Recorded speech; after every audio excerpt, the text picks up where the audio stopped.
Freelancers need to think of themselves as business owners when it comes to their taxes.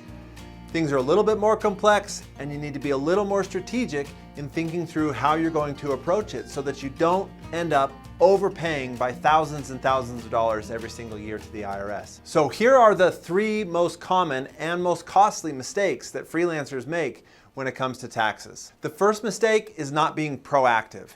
It may be okay as a W-2 employee to just go throughout the whole year and then not think about taxes until you file them at the end of the year. But as a freelancer, as a business owner, you need to be thinking about your taxes for this year, during the year. Tom Wheelwright, who's one of the great minds when it comes to tax strategy, says that in order to change your taxes, you have to change your circumstances. And you can't do that once the year has passed and already ended. If you're waiting to think about your taxes until after the year is done and you're getting ready to prepare your tax returns, you're going to end up overpaying and missing opportunities for things that you could have fixed if you had thought about your taxes proactively during the prior year. Number 2 is not opening an LLC or limited liability company early enough. As a freelancer, the number 1 shark that's swimming there under the water waiting to get you is self-employment tax. And the strategy that you'll use to avoid or minimize the self-employment tax is a limited liability company that elects to file its taxes as an S corporation. But you don't have to think about an S corporation from the beginning. You should consider an S corporation as soon as you're making $20,000 or $30,000 per year. But even before that, open a limited liability company, open an LLC.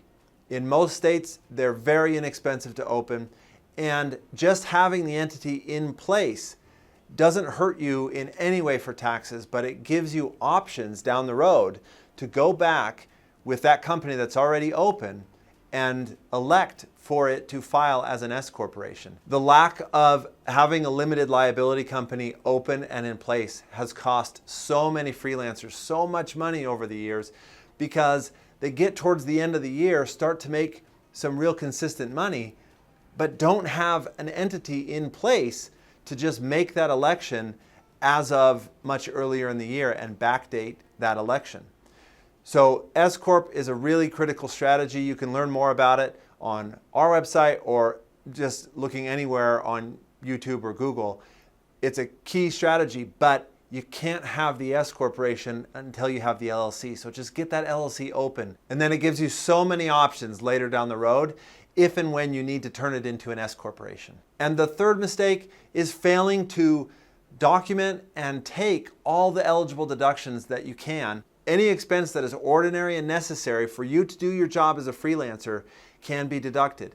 That includes things like your home office. It includes things like your home internet, your cell phone, all these things that you have to have in order to do your work and perform for your clients. These are legitimate deductions, but you have to do the work to document them, and you have to do the work to make sure that you claim them as expenses in your business. If you need a list to get you started thinking about deductions, we have a free one on our website that you can check out. But the key here is ordinary and necessary. Anything that you're spending that fits those criteria of ordinary and necessary is a legitimate deduction. Make sure you don't miss it because that's just free money. It's money you're spending already. Make sure you're getting the deduction for it so you can use it to lower your taxes. So these are the 3 most common mistakes.